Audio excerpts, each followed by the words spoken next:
वासुदेवाय। कैसे हो बच्चों आप लोग? आज अगेन मैं वीडियो लेकर आया हूँ जावा लेक्चर 3। तो बिना कोई देर करे पहले तो हम आगे चलते हैं। लेकिन यार अगर अभी आए हो चैनल पे तो प्लीज़ सब्सक्राइब कर लो मेरे चैनल को, लाइक कर दो, अभी से इस वीडियो को लाइक कर दो और कमेंट करना मत भूलना भाई। ठीक है, कमेंट करते रहोगे तो बात बनती रहेगी। तो इसी के साथ हम चलते हैं अपने दूसरे सीन पे, जहाँ मैंने अपनी प्रेजेंटेशन तैयार कर रखी है। जावा लेक्चर 3 से हम बात करेंगे कंस्ट्रक्टर्स, दिस कीवर्ड की, स्कैनर और गार्बेज कलेक्शन। ये चार चीज़ें मैं डिस्कस करने वाला हूँ। तो सबसे पहले हम यहाँ पर देखते हैं हमारे यहाँ पर फंडा क्या है हमारे पास। ठीक है, अपनी बैकग्राउंड थोड़ी वॉइस में कम कर रहा ताकि आपको बहुत डिस्टर्बेंस हो जाए, क्योंकि आप लोग ये कंप्लेंट करते हो कि सर बैकग्राउंड वॉइस बहुत परेशान करे। कभी अब परेशान नहीं करेगी, मैंने काफ़ी तक कम कर दिया, तो आपको दिक्कत बिल्कुल नहीं आने वाली। तो बिना कोई देर करे हम एक बार आगे चलते हैं। तो सबसे पहले हम यहाँ पर देखते हैं कंस्ट्रक्टर्स और इनके ऊपर बात देखेंगे। सबसे पहले हम बात करेंगे कंस्ट्रक्टर्स की। राइट, कंस्ट्रक्टर्स की बात करेंगे। तो कंस्ट्रक्टर्स पे जब हम बढ़ते हैं तो यहाँ पर आपको एक चीज़ देखने को मिलेगी, कंस्ट्रक्टर होता क्या है। ठीक है, कंस्ट्रक्टर भाई एक स्पेशल मेथड है। ठीक है, जो इनिशियलाइज करता है, क्या इनिशियलाइज करता है, एक ऑब्जेक्ट को जब वो क्रिएट होता है। ठीक है, हम ऑब्जेक्ट्स, क्लासेस और मेथड्स की बात वीडियो 2 जावा लेक्चर 2 में कर चुके हैं। अगर आपको वो नहीं पता, अभी भी कंफ्यूज ही आए हुए हो हैं, तो ऊपर आई बटन आ रहा होगा और आई बटन पे जाके आप उसको वापस वो वीडियो जाके ज़रूर देख लेना। नहीं समझ आ रहा तो देख लेना, और इसी प्लेलिस्ट का हिस्सा है वो। ठीक है, आप इसकी परेशानी, इसका दुख ना मनाओ। तो भाई सीधी सी बात है भाई, सारे सेम नाम होता है क्लास का और कोई रिटर्न टाइप बिल्कुल नहीं होता। जैसे आपका क्लास कार है ना, तो आपको यहाँ पर देखो कंस्ट्रक्टर, देखो यहाँ लिखा हुआ मैंने system dot out dot println new car is created, और एक पब्लिक क्लास मेन है जिसमें पब्लिक स्टैटिक वॉइड में मैंने आगे लिख दिया, और car my car equals to new car मैंने कर दिया, सीधे सीधे हिसाब कर दिया। ठीक है, अभी तक पिछली बार के जितने दोनों वीडियोस गई हैं उसमें आपने मुझे कमेंट करके बिल्कुल नहीं बताया कि आपको प्रेजेंटेशन चाहिए कि नहीं चाहिए, पीए मटेरियल चाहिए नहीं चाहिए। तो अभी तक मैंने नहीं शेयर किया, क्योंकि मैंने कहा था कि अगर आप कमेंट करोगे तो ही मैं दूंगा। ठीक है, आप लोग कर नहीं रहे कमेंट, और मैं प्रोग्रामिंग को करके दिखाना चाहता हूँ, लेकिन जब तक आपकी डिमांड नहीं होगी तब तक मैं नहीं करूँगा। देख लो भैया, कोई बात नहीं, मैं करके दिखाऊंगा। तो कंस्ट्रक्टर के क्या क्या फीचर्स होते हैं, कैरेक्टरिस्टिक्स मतलब उसके फीचर्स क्या, एट्रीब्यूट्स क्या है उसके। भाई सेम नाम होगा क्लास की तरह, कोई रिटर्न टाइप नहीं होगा, ऑटोमेटिकली इन्वोक होगा अपने आप ही। ठीक है, और क्या कर सकता है ये it can have parameters. Alright, parameters भी हो सकते हैं जिसको हम कहते हैं पैरामीटराइज कंस्ट्रक्टर कहते हैं। और अगर कोई कंस्ट्रक्टर नहीं है तो जावा अपने आप ही डिफॉल्ट कंस्ट्रक्टर प्रोवाइड करता है, भले आप उसको डिक्लेयर करो या ना करो। ठीक है, आप उसमें कुछ वैल्यू डिफाइन करो या ना करो, डिफॉल्ट कंस्ट्रक्टर रहेगा ही रहेगा। ठीक है, अब डिफॉल्ट कंस्ट्रक्टर का फंडा यहाँ पर देखते हैं। ये रहा मेरा डिफॉल्ट कंस्ट्रक्टर। राइट, अब ये मैंने इसको डिफाइन किया हुआ है, क्योंकि मैंने यहाँ पर चीज़ें वैल्यू दे रहा हूँ मैं यहाँ पर। ठीक है, इसको मैंने डिफाइन किया यहाँ पर, डिफाइन द कंस्ट्रक्टर। ठीक है, अगर मैं ये ना भी करता तब भी ये ठीक रहता, कोई ज़रूरी नहीं था मुझे करना।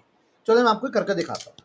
मैं सीधा अपना इंटेलिजे खोलता हूँ, इंटेलिजे ऐप मैंने ओपन कर लिए, और इसी में मैं प्रोग्रामिंग करके सब दिखाऊंगा। ठीक है, अभी ओपन हो जाएगी, ओपन हो जाएगी तो मैं यहाँ से ओपन कर लूँगा। देखो मेरे सामने आ गया।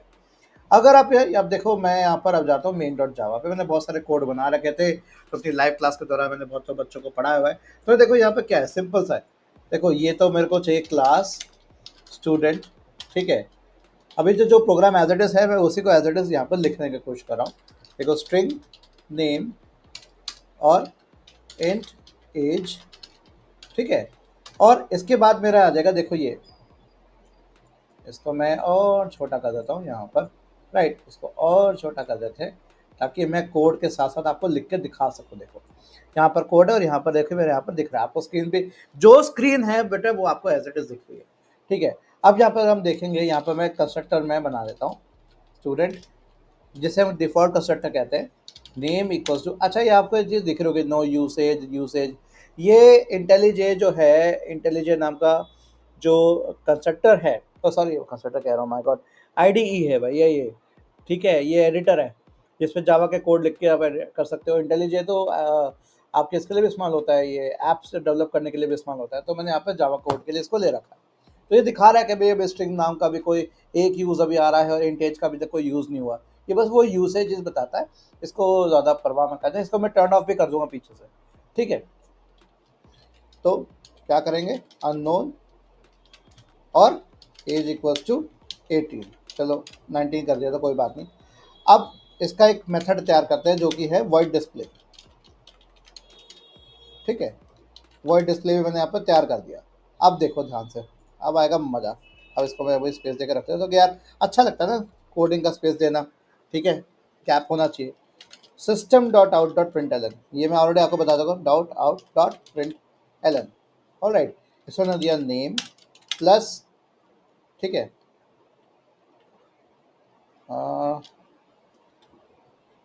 ओके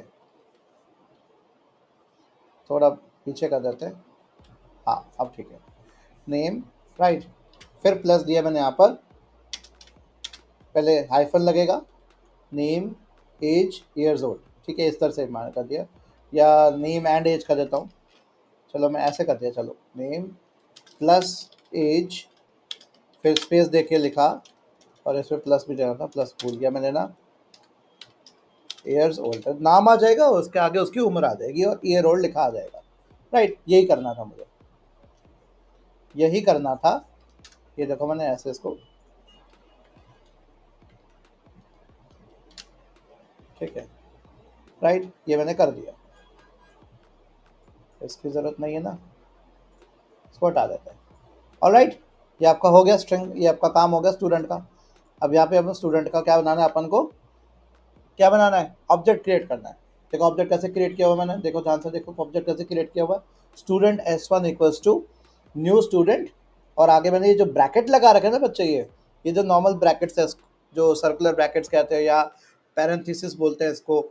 अब ये क्या दर्शा रहा है, ये सब दर्शा रहा है, ये स्टूडेंट और ये ब्रैकेट का सब दर्शा रहा है ये डिफॉल्ट कंस्ट्रक्टर। अब मैं आपको ये भी करके दिखाऊंगा कि मैं अगर इसको ना भी दूं, डिफॉल्ट कंस्ट्रक्टर ना भी दो तो भी काम मेरा चल जाएगा, कोई दिक्कत की बात नहीं, कि बस कोई वैल्यू देने के लिए नहीं होगी, वैल्यू जब तक मैं असाइन नहीं करूंगा तब तक कोई वैल्यू देने की नहीं होगी, ठीक है। तो मुझे क्या करना है, student S1 equal to new student, right. ये मेरा पहला ऑब्जेक्ट तैयार हो गया S1 नाम का, या कह सकते हो कि S1 नाम का एक रेफरेंस तैयार हो गया, जो एक ऑब्जेक्ट एक जगह को पॉइंट कर रहा है, उसे ऑब्जेक्ट कहते हैं, क्योंकि उसको न्यू कीवर्ड देके मैंने जगह दे दी। S1 डॉट डिस्प्ले, बस ये कर देना है। अब जैसे ही मैं इसको रन करूंगा, देखो यहाँ पर, अब जैसे रन हो जाएगा, देखो यहाँ पर आ गया अननोन 18 ईयर्स ओल्ड, आ गया ना अपने यहाँ पे, देखो लिखा हुआ, मुझे कुछ नहीं करना पड़ा, क्योंकि मैंने यहाँ पर वैल्यू जो दी है, कंस्ट्रक्टर का मतलब ये था कंस्ट्रक्ट करना, वैल्यू कंस्ट्रक्ट करना। क्या अगर कोई वैल्यू नहीं दे रहा मैं, तो इसका मतलब क्या हुआ, तो कोई ना कोई वैल्यू तो लेगा ना, जो इनिशियलाइज करके जो भी मैं दे रहा हूँ स्टार्टिंग तो करेगा ना, वो स्टार्टिंग करने का काम होता है कंस्ट्रक्टर का। अब मैं आपको दिखाता हूँ बच्चों, अब ये तो मैंने आपको दिखा दिया, अब मैं अगर ये ना दूं तो एक काम करते हैं ना, मैं इसको कमेंट मार देता हूँ यहाँ पर, सिंपल, मैंने इतने हिस्से को ब्लॉक को मैंने कमेंट मार दिया।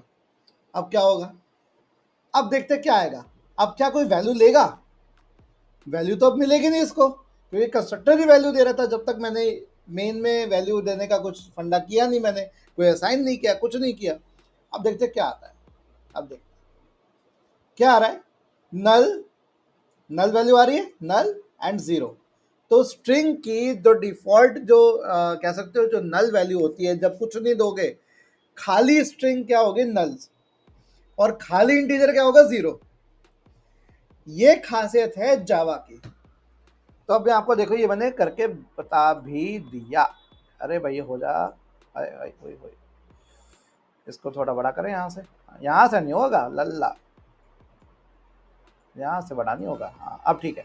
तो अब मैंने आपको दोनों एग्जांपल बता दिए, एक तरफ ये एग्जांपल है, यहाँ पर मैंने इसको कमेंट कर दिया। तो अगर मैं डिफॉल्ट कंस्ट्रक्टर ना भी दूं, मतलब डिफॉल्ट रहेगा, भले मैं कुछ भी ना दूं मैं, ठीक है, तो डिफॉल्ट मेरा रहेगा, पर अब इसको वैल्यू जो मिलनी थी वो नहीं मिलेगी।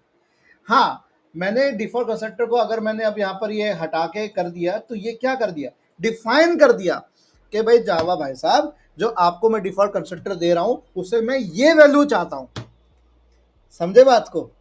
आ रही बात समझ में? तो ये फंडा हो गया कंस्ट्रक्टर डिफाइन करने का। आप अपना डिफॉल्ट कंस्ट्रक्टर को भी डिफाइन कर सकते हो। अरे वाह समझ में, बल्ले बल्ले, बहुत ही बढ़िया, शाबाश शाबाश। अब आगे बढ़ते हैं अपना, ये वाली बात आपको बस मैंने समझा दी। आगे बढ़ते की कहानी देखते हैं। तो अब बात आती है पैरामीटराइज कंस्ट्रक्टर की। अब उसी एग्जांपल में मैं अब चेंजेस करने जा रहा हूं। क्या चेंज करूंगा देखो ध्यान से। कहाँ गया मेरा, यस आ गया। अरे भैया तुझे एक्सट्रैक्ट नहीं करना। अब मुझे क्या करना है, ये हटा दूं मैं पहले, राइट। अब मुझे क्या करना है, बस इसमें मुझे पैरामीटर डालने हैं।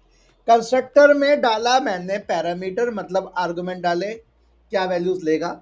मैंने डाला स्ट्रिंग एन इंट ए, ऑलराइट। और अब नेम की जगह मैंने कर दिया यहाँ पर अननोन की जगह कर दिया एन, और इसकी जगह कर दिया ए, बस कर दिया। अब यहाँ क्या चेंज आया, देखो यहाँ पर तुम्हें लाल रंग दिख रहा है ना, अंडरलाइन, देखो ध्यान से, देखो ध्यान से, दिख रहा है ना, अंडरलाइन दिख रहा है लाल। इसका मतलब यहाँ कुछ गड़बड़ है। क्या लोचा है भाई, यहाँ मुझे वैल्यू देनी पड़ेगी, फिर मैं पास क्या करूंगा। सेम मेथड का जो पासिंग वाला फंडा जो मैंने बताया था मेथड का, pass by value, pass by reference. यहाँ पास बाय वैल्यू हो रहा है, कंस्ट्रक्टर पासिंग हो रही है, कंस्ट्रक्टर से जो मेरा मेन से कंस्ट्रक्टर से वैल्यू पास होगी, पैरामीटर्स कंस्ट्रक्टर में जाएगा उस क्लास के अंदर। क्या जाएगा भाई, मैं अब जैसे यहाँ पर अमन 20 दिया, बट मैं कुछ और देना चाह रहा हूँ। मैं दूंगा अपने चैनल का नाम यार, अरे अरे अरे अरे अरे अरे, हाँ एन, एन क्या दूंगा मैं, सी फॉर योर सेल्फ को सब्सक्राइब तो करो। अरे कर लो ऐसी बात पे सब्सक्राइब, तुम करते करते होंगे, गंदे बच्चे हो तुम लोग। और कितने साल हो गए मेरे चैनल को, 8 साल हो गए। तो मेरे 8 साल की उम्र वाला चैनल आपके लिए आ गया। ऑलराइट, नीचे देखो पीछे बैकग्राउंड कैसा लग रहा है मेरा, मतलब कैमरे का नहीं, कैमरे के पीछे वाला देखो, जावा प्रोग्रामिंग अच्छा दिख रहा होगा आपको, जिससे आपको आइडिया हो जाएगा कि आप जावा वाले वीडियो के अंदर हो। ठीक है, अब देखो ध्यान से, मजे की बात। अब ये मैंने कर दिया S1 डॉट डिस्प्ले, काम खत्म, कुछ नहीं करना, कुछ नहीं चेंज किया, बस छोटा मोटा कर दिया। और अब इसके वैल्यू अपन दिखा देंगे, सी फॉर योर सेल्फ को सब्सक्राइब तो करो। 8 ईयर्स ओल्ड मेरा चैनल होकर तैयार हो गया। तो यहाँ पर क्या हो गया, ये मैंने पैरामीटर पास कर दिया, कुछ नहीं किया भाई, मैंने दो पैरामीटर लगाए, एक स्ट्रिंग लगाया, एक इंट लगाया, उसको यहाँ पर बिठा दिया, बिठा के नीचे बोल दिया भैया तुम ये पास करोगे, स्ट्रिंग का ये पास करोगे, जो एज का ये पास करोगे, एन और ए। अब आप कोई भी नाम दे दो इसके अंदर, वैल्यू कॉपी हो रही है इसके अंदर, जो ये वैल्यू है ये कॉपी होके एन में जा रहा है, ये कॉपी होके ए में जा रहा है। यहाँ पे मेरा रेफरेंस नहीं हो रहा है, ठीक है, यहाँ पे मेरी पास बाय वैल्यू हो रही है, तो कॉपी वाला फंडा हो रहा है। जो call by value, call by reference से सी और सी प्लस से पढ़ा होगा तुम लोगों ने, वही फंडा यहाँ पर मेरा इस्तेमाल हो रहा है जावा के अंदर, और कुछ नहीं हो रहा। ऑलराइट, चलो ये बात समझ में आ गई, बल्ले बल्ले हो गए। आगे बढ़ते हैं, अब बात आती है कंस्ट्रक्टर ओवरलोडिंग की। भाई साहब ओवरलोडिंग का कॉन्सेप्ट तो आता है हमारा, ओवरलोडिंग का अच्छे से हम बाद में देखेंगे, पर यहाँ पे मैं आपको बता दूं कि अगर ये देखो, एक ये कंस्ट्रक्टर है मेरा, मैं इसके साथ करता हूँ मैं, अगर ये कंस्ट्रक्टर है मेरा ये, और एक ये कंस्ट्रक्टर ये है, अब यहाँ पे दो कंस्ट्रक्टर्स आ गए, एक डिफॉल्ट कंस्ट्रक्टर आ गया, ठीक है। अच्छा रिएक्शंस दे सकता हूँ मैं, टर्न ऑन रिएक्शंस, चलो रिएक्शन टर्न ऑन कर देते हैं। ये कह रहा है रिएक्शन टर्न ऑन करो, ले बेटा मैंने कर दिया, यस यस। तो भाई यहाँ पे अगर हम बात देखें, है ना, यहाँ पे अगर अपन देखें, इसको मैं थोड़ा सा ऐसे कर दूँ, हाँ अब ठीक है। तो भाई दो कंस्ट्रक्टर की बात हो रही है यहाँ पर, एक है मेरा डिफॉल्ट कंस्ट्रक्टर, एक मेरा पैरामीटर्स कंस्ट्रक्टर, ठीक है। एक में मैं जो पहली बात आपको बता रहा था वो, और दूसरी बात जो मैंने आपको भी बताई वो, बस दोनों प्रोग्राम्स को मैंने इकट्ठा जोड़ दिया, एक तरह से बना दिया। तो मेरा क्या होगा, मल्टीपल कंस्ट्रक्टर्स, एक से ज्यादा कंस्ट्रक्टर हो गए, मतलब दो कंस्ट्रक्टर हो गए, डिफॉल्ट और एक पैरामीटराइज, जिनके पैरामीटर डिफरेंट है, ठीक है। अब उसमें आप सिंगल पैरामीटर कर सकते हो, दो पैरामीटर कर सकते हो, तीन पैरामीटर कर सकते हो, जो भी करना कर सकते हो।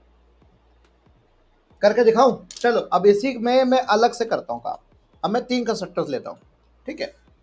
क्या करते हैं कंस्ट्रक्टर्स का फंडा, देखिए जरा भैया, कुछ पैसा आया क्या मेरे पास, कुछ ना कुछ आते रहता है भैया, कुछ अरे नहीं आया, काश यार पैसे नहीं आ रहे यार। तुम लोग यार, तुम लोग कुछ नहीं करते, मुझे लगता है अपना यूपीआई कोड मुझे लगाना पड़ेगा यहाँ पर। तो तुम लोग देखो यूट्यूब तो मुझे जब मर्जी आता है इंशाल्लाह पता नहीं क्या उसके दिमाग में आती है तो मुझे भेज देता है। भैया तुम तो देते नहीं हो ना, तुम सब्सक्राइब करते हो। अब मुझे क्यूआर कोड लगाना पड़ेगा अपना। चलो ठीक है। ओके, तो अब यहाँ पर मैं बता रहा हूँ तुम लोग को मैं कंस्ट्रक्टर वाला फंडा। अब देखो यहाँ पे मैंने क्या किया, string, oh not string, student, ये मेरा डिफॉल्ट कंस्ट्रक्टर हो गया। नेम इक्वल्स टू डिफॉल्ट, ऐसे मैंने कर दिया, और एज इक्वल्स टू 1000 1000 कर दिया, ठीक है। अब ये मेरा स्टूडेंट हो गया ये। अब इसका इस्तेमाल नहीं हुआ, न्यू यूसेज आ रहा है, ठीक है। क्या करना पड़ेगा इसको यूज़ करने के लिए, मुझे एक दूसरा मुझे बनाना पड़ेगा। इसको मुझे S2 कर देता हूँ मैं इसको, ठीक है। इसको मैंने S2 कर दिया। अब देखो यहाँ पे स्टूडेंट हो, student S1 equals to new student, बस सिंपल। ये डिफॉल्ट कंस्ट्रक्टर मेरा हो गया। तो ये S1 मेरा किसको कॉल करेगा, डिफॉल्ट को कॉल करेगा। S2 किसको करेगा, इसको करेगा। अब दोनों को डिस्प्ले हम करा देते हैं, बस जैसे हो गया। तो ये हमारा जो ग्रे था ये वाइट हो गया, इसका मतलब इसका इस्तेमाल हो गया। इसका जब अब देखो 2 बार यूज आ रहा है, देखो डिस्प्ले का 2 यूसेज आ रही है ना, ठीक है।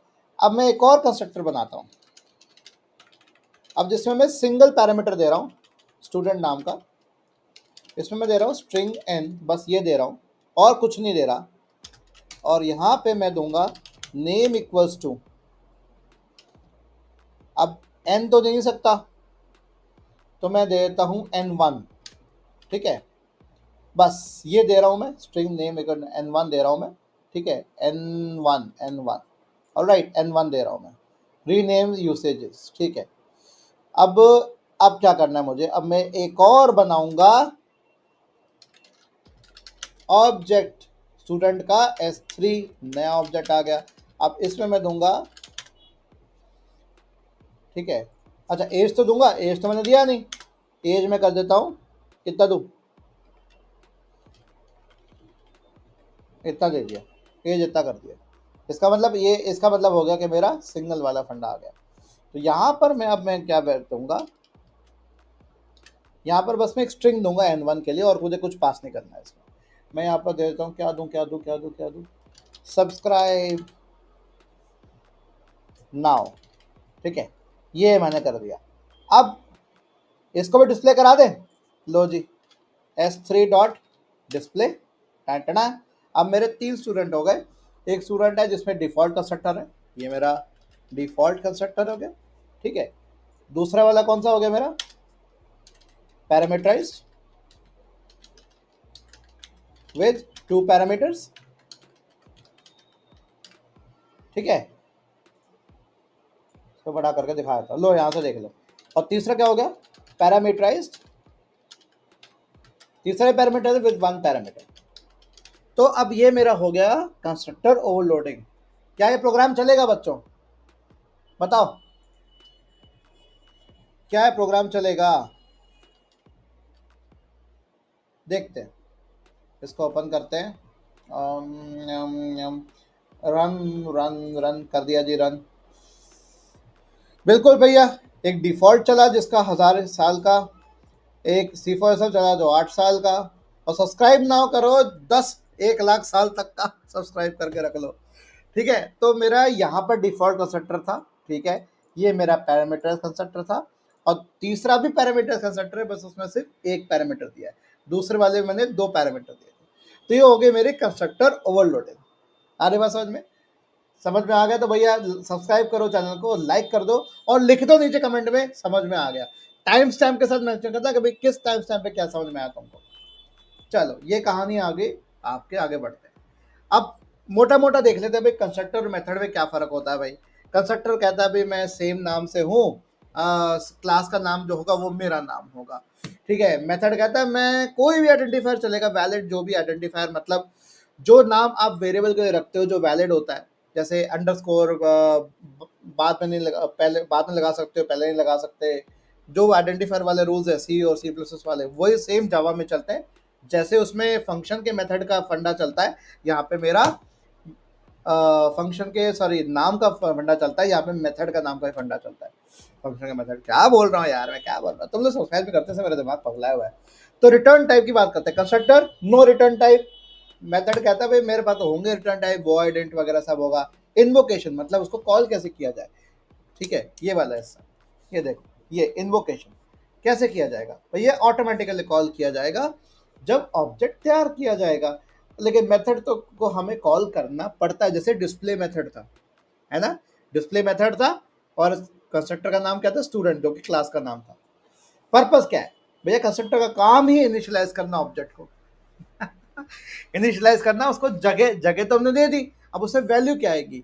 अगर हम कुछ भी वैल्यू नहीं दे रहे, जो भी मैंने आपको दिखा दिया कि भैया नल जा रही है, जीरो जा रही है, नल जा रही है स्ट्रिंग के केस में और जीरो जा रही है इंटीजर केस में। अगर डबल होता है तो 0.0, फ्लोट होता तो भी 0.0। बुलियन देख के अभी चाहो तो कर सकते हैं। अगर मैं बुलियन देके देखो बुलियन में क्या वैल्यू जाती है, चलो आपको दिखाता हूँ मैं। अभी हम वापस चलते हैं अपने इंटेलिजे पे, ठीक है, और इस पे आपको मैं दिखाता हूँ बुलियन अगर मैं यहाँ पर दे दूँ मैं, तो एक काम करता हूँ मैं, ये कंस्ट्रक्टर वगैरह ये बाकी हटा देता हूँ, राइट, इसको मुझे करने की ज़रूरत नहीं है, और बाकी का भी मैं ये हटा देता हूँ, ये हटा देता हूँ, ये भी हटा दिया। अब यहाँ मेरा आ जाएगा S1, ठीक है। अब देखो मैंने क्या करता हूँ मैं यहाँ पर, अब यहाँ पर मैं एक और वो देता हूँ, बूल या बुलियन, बुलियन देता हूँ मैं। बुलियन में क्या दे सकता हूँ बताओ, बुलियन क्या होगा स्टूडेंट के लिए, क्या होगा, हाँ या ना, पास या फेल, रिजल्ट,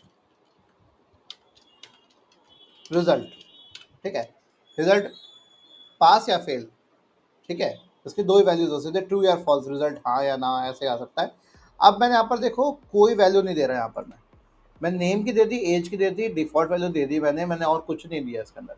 अगर मैं चलो ये ना भी दूँ, चलो मैं ये हटा ही देता हूँ, मैं हटा ही रहा हूँ, मैं कंस्ट्रक्टर दे ही नहीं रहा कुछ भी, ठीक है, कुछ भी नहीं दे रहा मैं। और यहाँ पर मैं system dot out of println neat अलग से आ जाएगा, क्या आ जाएगा, ये रिजल्ट, रिजल्ट प्लस रिजल्ट, बस ये कर दिया। अब देखते क्या देखते हैं, अब रिजल्ट का एक बूलियन वैल्यू है, ठीक है, ये ध्यान रखना। अब क्या आएगा आउटपुट इसका,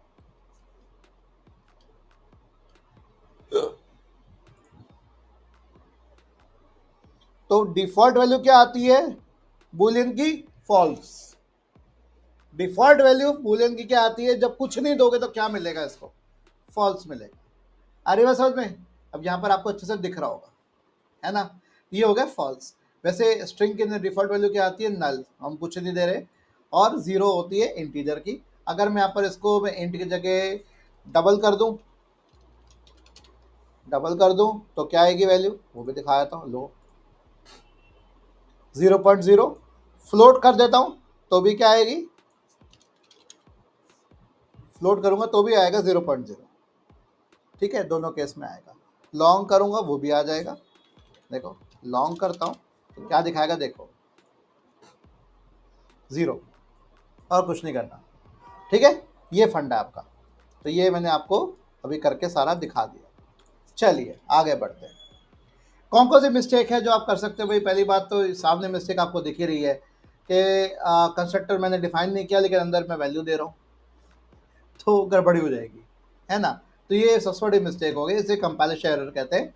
तो कंस्ट्रक्टर को आपको डिफाइन करना पड़ेगा एक्सप्लिसिटली, मतलब खुद से करना पड़ेगा, अपने आप नहीं होगा, आपको करना पड़ेगा कंस्ट्रक्टर डिफाइन। तो यहाँ पर मैंने ऐसे करके दिखा दिया आपको, एक लाइन में करके दिखा दिया।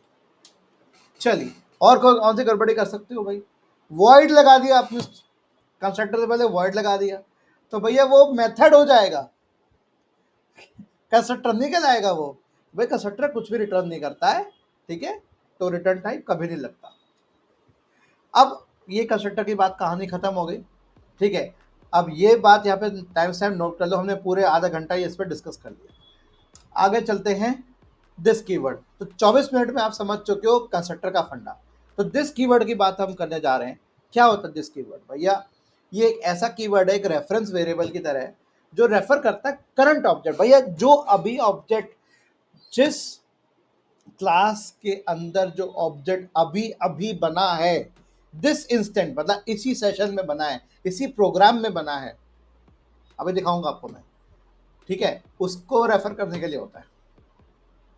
इससे जो अभी मैं लिख रहा था ना, स्ट्रिंग जो name equals to N, age equals to A, जो पैरामीटर पासिंग कर रहा था, तो कंफ्यूजन जो हटाने के लिए, कंफ्यूजन हो सकता है भाई कौन सा वेरिएबल मेरा क्लास के अंदर का बना हुआ है और कौन सा मेरा लोकल वेरिएबल है।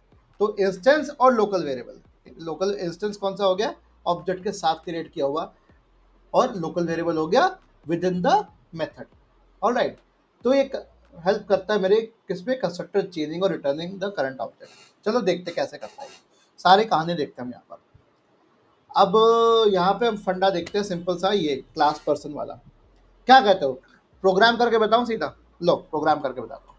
कहाँ गया मेरा प्रोग्राम, हाजिर हो, प्रोग्राम हाजिर हो, प्रोग्राम हाजिर हो, प्रोग्राम हाजिर हो गया। ठीक है, अब मैं यहाँ पर क्या करने वाला हूँ, इसी कोड को मैं कॉपी करने वाला हूँ और यहाँ पे जाऊँगा, मैं नया एक प्रोग्राम बनाऊँगा। मेन क्लास, चलो इसी में रखता हूँ, मैं नया नहीं बना रहा, कुछ नहीं बना रहा, नया मन नहीं करा मेरा। तो कंप्यूटर साइंस वाला यार, कॉपी पेस्ट करने से जो काम आसान होता है वो उस पर थोड़ी होता है। चलो मुझे क्या करना है, क्लास पर्सन तैयार कर दिया, तो इसको हटा दे, क्लास पर्सन, पर्सन कर रहा था मैं। ऑलराइट, अब क्या करना है, स्ट्रिंग का नाम, स्ट्रिंग जो नेम चाहिए, एक इंट एज चाहिए, अरे इंट यार, मेरी टाइपिंग को क्या हो गया यार। ओके, अब क्या करूंगा मैं, पर्सन क्या दे रहा हूँ, string name int age. All right, अब देखो जो लोकल वेरिएबल में मैंने सेम नाम के रखे हैं, समझ रहे हो, जो नाम मेरा इंस्टेंस वेरिएबल है वही नाम मेरा क्या है, लोकल वेरिएबल भी है, पैरामीटर के, समझ रहे हो, दोनों सेम नाम है। अभी तो मैंने डिफरेंट नाम रखे थे ना, एन और ए रखा था, ये मेरा अलग हो गया, नेम इक्वल्स टू नेम हो जाएगा, और अब एज इक्वल्स टू एज। अब भैया तुम ये बताओ कौन सा इंस्टेंस वेरिएबल है और कौन सा लोकल वेरिएबल है। इंस्टेंस मतलब ये वाला कौन सा है और लोकल मतलब ये वाला कौन सा है, बताओ बेटा बताओ। अब क्या किया जाए, मैं आगे फिर वही वॉइड डिस्प्ले कर देता हूं और प्रिंट कर देंगे भैया, system dot out dot print l n. क्या करना था, नेम दिखाना है, नाम दिखा दो, नाम दिखा दो, ठीक है, प्लस करके आगे हम कर देते हैं कॉमा देके एज, ठीक है, फिर कोलन, फिर स्पेस, फिर प्लस, फिर एज, ये काम मेरा हो गया, करना समाप्त। ऑलराइट, अब पर्सन क्लास पे चलते हैं भैया। अब ये स्टूडेंट वाला तो चलेगा नहीं, यहाँ आएगा मेरा पर्सन,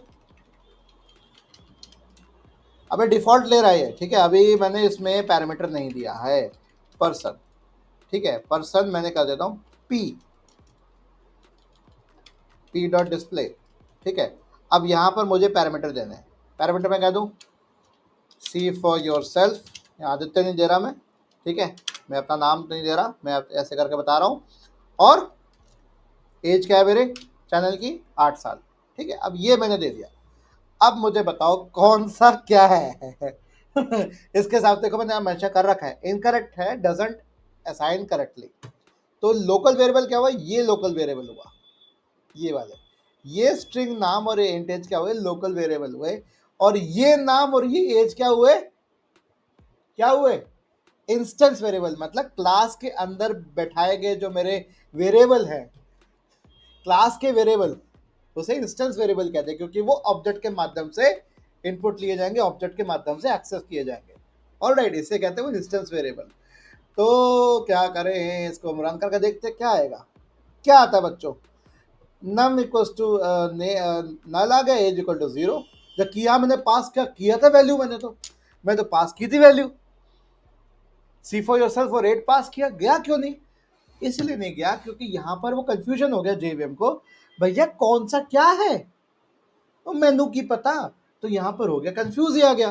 तो यहाँ पर आउटपुट वही है, नेम नल और एज 0, जो कि इनकरेक्ट है, मतलब कोई एरर नहीं आई है, ये मेरी लॉजिकल एरर हो गई, सिंटैक्स पे कोई गड़बड़ी नहीं है, प्रोग्राम बिल्कुल बढ़िया है, कोई सिंटैक्स से गड़बड़ी नहीं है, पर लॉजिक की गड़बड़ी होगी।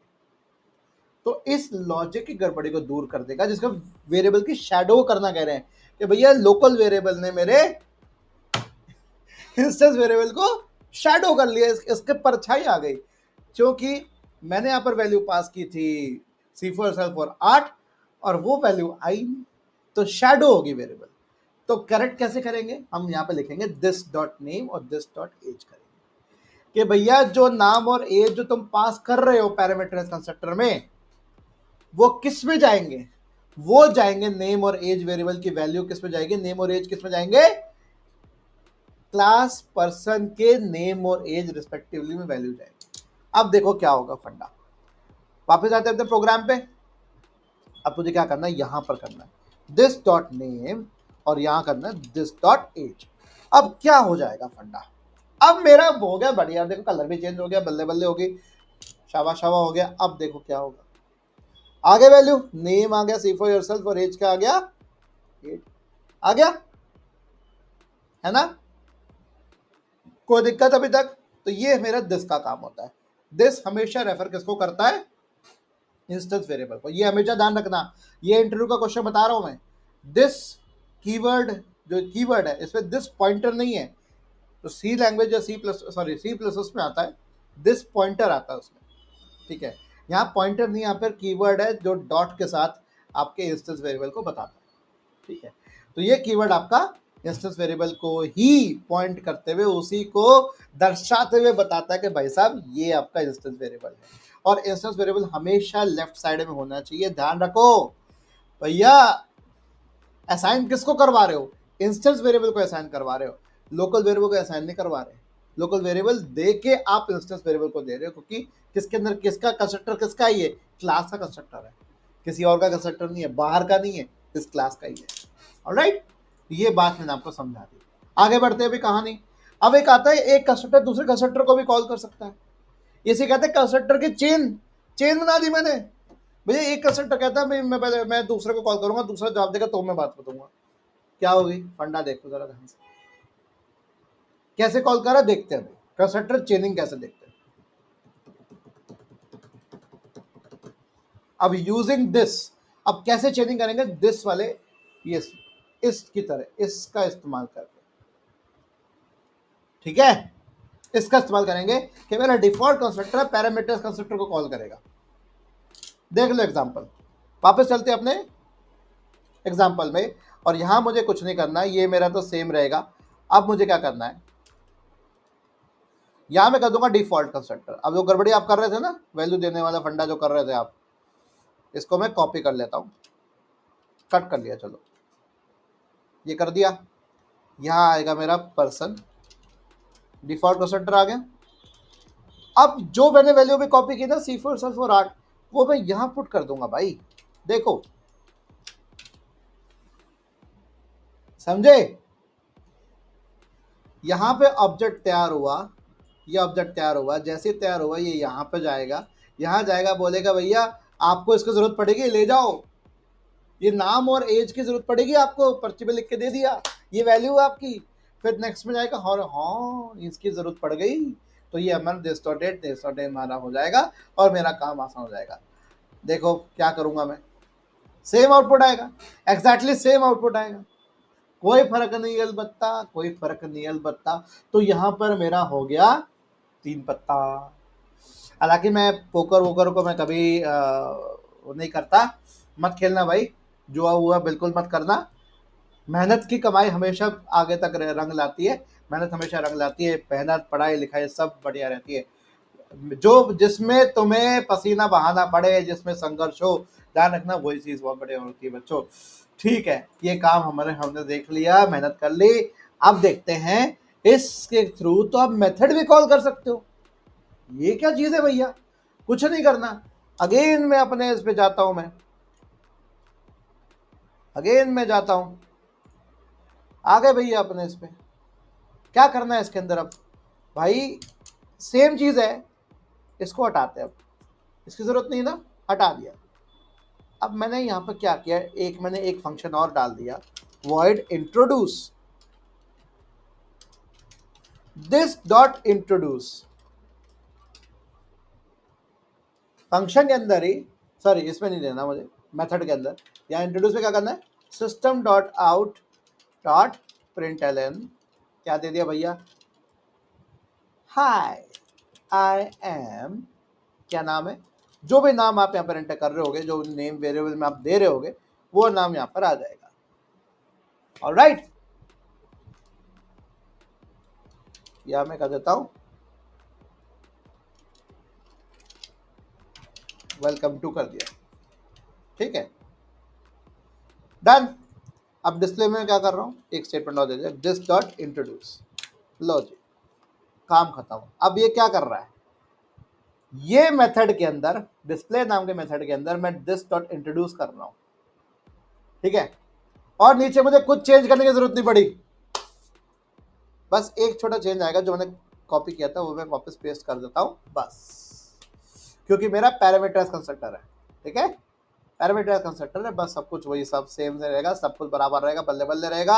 और इसको मैं यहाँ पर आपको दर्शा देता हूँ, कोड पूरा अच्छे से देख लो भाई, ये आपका कोड आपके सामने समाप्त हो गया है, ठीक है, 24 लाइन का कोड हो गया, ठीक है, स्पेस फूस अगर हटाना हो तो हटा लो भैया, अगर पसंद ना हो मेरा ऐसे स्पेस देना तो 21 लाइन में आपका कोड तैयार हो गया, 21 लाइन का कोड है, कुछ नहीं करना, इसको रन करने का यहाँ पर आउटपुट देखने का, welcome to see for yourself, मतलब इंट्रोड्यूस नाम का फंक्शन जो है मेथड है कॉल हो गया, और उसके बाद मेरा डिस्प्ले मेथड भी कॉल हो गया, क्योंकि मैंने डिस्प्ले मेथड कॉल किया था उससे पहले इंट्रोड्यूस भी कॉल हो गया और ये भी कॉल हो गया, समझे, ये डिस्प्ले मेथड के अंदर ही मैंने दिस डॉट इंट्रोड्यूस किया, तो दिस जो कीवर्ड है मेथड भी कॉल कर सकता है, एक कंस्ट्रक्टर बैठे हुए दूसरे कंस्ट्रक्टर को भी कॉल कर सकता है, और इंस्टेंस वेरिएबल कौन सा है, लोकल वेरिएबल कौन सा है, इसकी वो कंफ्यूजन दूर करता है। कैसे, दिस हमेशा किस पे लगेगा, इंस्टेंस वेरिएबल पे लगेगा, वो एक कहानी मैंने आपको करके दिखा दी। ऑलराइट, आगे बढ़ते हैं जी, क्या है भैया, रिटर्न कर सकता है करंट ऑब्जेक्ट को, कैसे, रिटर्न भी कराना है, लो भी कराते, रिटर्न कराते हैं, कैसे करेगा, इंट्रोड्यूस वाले को हटा दें, चलो अब इसके इंट्रोड्यूस की जरूरत है, क्या हो गया, हट जाता है ना, अगर ये सोचो अंडू फंक्शन ना होता तो क्या कर, अंडू ना होता, कंट्रोल जेड ना होता तो क्या करते थे। ऑलराइट, अब यहाँ पे मैं क्या कर रहा हूँ, यहाँ पे एक चीज दे रहा हूँ, अब एक मेथड दे रहा हूँ जो कि क्लास को रिटर्न करेगा, मतलब क्लास के जो इंस्टेंस को रिटर्न करेगा, ऑब्जेक्ट को रिटर्न करेगा, गेट पर्सन। ऑलराइट, ये कर रहा है वो काम, अब क्या कर रहा है काम मैं आपको बताता हूँ, रिटर्न दिस, बस कुछ नहीं करता, ये रिटर्न कर रहा है करंट ऑब्जेक्ट, जो मेरा इस समय जो ऑब्जेक्ट बनाऊंगा मैं उसको रिटर्न करेगा, उसके लिए मुझे क्या लिखना पड़ेगा, यहाँ पर पी डॉट डिस्प्ले ना करके पी और डिस्प्ले के बीच में मुझे एक चीज लिखनी पड़ेगी, get person dot display. All right, इसे कहते हैं चेंज। अब चूंकि यहाँ पर मैंने वैल्यू दे रखी है, बिल्कुल दे रखी है, सब बल्ले बल्ले हो रखा है, कुछ नहीं करने का, सबसे पहले आपका स्ट्रिंग नेम इंटेज हो गया, बस एरर मेरी खत्म। अब देखो कैसे हो रहा, देखो सिंपल, ऑब्जेक्ट को मैंने यहाँ पर चेंज करके दिखा दिया, इसे कहते हैं चेंज मेथड कॉल, ठीक है, मेथड को चेंज कर दिया, एक मेथड है जो ऑब्जेक्ट रिटर्न कर रहा है, दूसरा मेथड है जो कुछ भी रिटर्न नहीं कर रहा, ठीक है, तो इसे कहते हैं चेंज मेथड कॉल, ये भी मैंने आपको दिखा दिया। हो सकता है कि किसी ने आपको ना बताया हो, ना अगर बताया तो जरूर बताना कि आपने अगर ये पहले पढ़ा हुआ है तो कहाँ पढ़ा है आपने, किसके चैनल में पढ़ा है, उस चैनल का नाम जरूर देना, उसको जरूर एक्नॉलेज करना कि सर आप पहले नहीं हो बताने वाले कोई और हैं, तो उनका नाम जरूर मेंशन करना। थैंक यू सो मच अगर जिससे पहले ही बता रखा है, मैं बहुत लेट हो गया ना जावा लाने में। ओके, क्या क्या गलतियां कर सकते हो आप दिस कीवर्ड के साथ, भाई साहब अगर आपने ऐसा कर दिया कि स्टैटिक कॉन्टेक्स्ट में लगा दिया दिस को, तो बहुत बड़ी गलती कर दी आपने, स्टैटिक में कभी दिस नहीं लगाया जाता, ध्यान रखना, स्टैटिक जो मेथड होते हैं इसमें कभी दिस काम नहीं करता, क्योंकि स्टैटिक मेथड के लिए ऑब्जेक्ट क्रिएशन जरूरी नहीं है, और दिस तब लगता है जब ऑब्जेक्ट क्रिएट होना है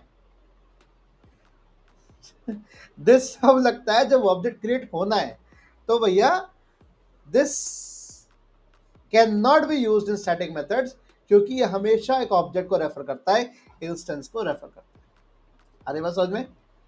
चलिए और मिस्टेक देखें कि भैया मैं दिस को कब इस्तेमाल करूं। ठीक है, तो अगर मैं भूल गया दिस को इस्तेमाल करना तो ये गड़बड़ी हो गई, जो कि आपको मैंने शैडोइंग बताई थी। इसे कहते हैं वेरिएबल शैडोइंग। ठीक है, वैल्यू पास करने के बावजूद भी ये वैल्यू उसको शैडो कर गया, है ना। ऐसा नहीं होना चाहिए। चलिए कब कब इस्तेमाल करना चाहिए दिस, इसकी एप्लीकेशन क्या है, क्यों करना चाहिए, ये बहुत इंपॉर्टेंट क्वेश्चन आपका बन सकता है इंटरव्यू का। पूछते भी है यार ये, और ओरेकल में अगर आप दोगे या जहाँ पे जावा होगा ना, जरूर जहाँ पे अगर एंड्रॉइड डेवलपमेंट हो रहा होगा, जावा जरूर पूछी जाएगी आपसे। तो यहाँ पे आप देख सकते हो कि भाई रिजॉल्व करता है वेरिएबल शैडोइंग को। वेरिएबल शैडोइंग क्या होती है पता होना चाहिए, अब आपको पता लग गया इस वीडियो से। किसी दूसरे कंस्ट्रक्टर को कॉल करना हो तो दिस की जरूरत पड़ रही है। किसी दूसरे मेथड को कॉल करना हो दिस डॉट मेथड का नाम लेकर, तो सेम क्लास में with in the same class, और कंस्ट्रक्टर कॉल करने के लिए दिस मेथड चाहिए अपना। ठीक है, रिटर्न द करंट ऑब्जेक्ट के लिए क्या करना है, रिटर्न दिस, ये स्टेटमेंट लिखते नहीं इन मेथड चेनिंग, सिंपल। तो ये 4 एप्लीकेशंस मैंने आपको बता दी है जो दिस कीवर्ड का इस्तेमाल करके होती है। वीडियो पसंद आया तो भाई लाइक कर दो, सब्सक्राइब कर दो मेरे चैनल को। अभी आगे और चलते हैं, ये तो भी आधा वीडियो हुआ। अभी हमारे कहानी आती है स्कैनर क्लास में। अब ये क्लास जो है भाई साहब, अब कीबोर्ड से इनपुट लेना शुरू कर दो। कीबोर्ड से इनपुट लेने का काम स्कैनर क्लास बहुत बड़े करती है। एक और क्लास है बफर रीडर, एक और क्लास आती है, बट बफर रीडर से बेहतर मुझे स्कैनर क्लास रहती है क्योंकि बहुत छोटा है। बफर रीडर कितना बड़ा बड़ा लिखोगे हर बार। ठीक है, स्कैनर क्लास का फंडा देखते हैं। किस पैकेज का हिस्सा है, अब आप कीजिएगा जावा डॉट यूटिल पैकेज का हिस्सा है। कैसे भैया, स्कैनर एक बिल्ट इन क्लास है जावा के अंदर, ऑब्वियसली जावा दे रहा है भाई, use to take user input. ठीक है, किस पैकेज का हिस्सा है, जावा डॉट यूटिल। यूटिल मतलब यूटिलिटीज। ठीक है, जावा की यूटिलिटीज पैकेज जो है उसका हिस्सा है।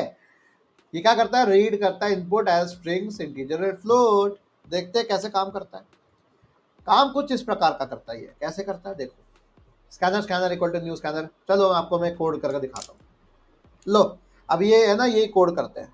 मेरा इंटेलिजे किधर गया, मेरा इंटेलिजे किधर गया, आगे इंटेलिजे। अब देखो जरा ध्यान से, मुझे कुछ नहीं करना, ये सारा ऊपर का हटा दो। ठीक है, हटा दिया हमने। अब मुझे क्या करना है, इंपोर्ट करना है। क्या इंपोर्ट करना है, जावा डॉट यूटिल डॉट स्कैनर। अगर मैं जावा डॉट यूटिल के सारे क्लासेस को लेना चाहता हूं, ठीक है, जितनी क्लासेस हैं जावा डॉट यूटिल पैकेज के अंदर जितनी है, तो मुझे क्या करना पड़ेगा, डॉट स्टार, बस ये करना पड़ेगा। लेकिन मैं सिर्फ स्कैनर का इस्तेमाल करना चाह रहा हूं, तो मैं सबको क्यों लेके आऊं भाई, स्कैनर। इससे मेरी जो जावा फाइल है ना उसका लोड भी कम पड़ेगा। ठीक है, क्योंकि देखो खैर अब तो मेमोरी बहुत ज़्यादा है, लेकिन जब मेमोरी कम हुआ करती थी तब ये जावा प्रोग्राम्स को यार आप बचा के चलाओगे यार, अच्छे से ऐसे थोड़े चलाओगे। ठीक है, मुझे बताना कि आपने जावा किस आपका पीसी का वो क्या है, कॉन्फ़िगरेशन क्या है भाई, वो बताना जिस पे आपने कर रहे हो काम। स्कैनर एस सी ना स्कैनर ना लिख के मैं ऐसे लेता हूँ, एस सी नाम दे देता हूँ, न्यू स्कैनर। और अंदर में क्या दूंगा, सिस्टम डॉट इन। कंस्ट्रक्टर के अंदर ही जा रहा है सिस्टम डॉट इन। अब सिस्टम डॉट आउट किसके लिए होता है, आउटस्ट्रीम आउटपुट देने के लिए। सिस्टम डॉट इन किसके लिए होगा, इनपुट के लिए। आजा आजा इनपुट दे दे। इनपुट क्या देना है तुम लोगों को, सब्सक्राइब कर लो मेरे चैनल को, लाइक कर दो इस वीडियो को, इनपुट दे दो और कमेंट करके बताओ कि भाई मजा आ रहा है कि नहीं आ रहा, लिख दो मजा आ रहा है।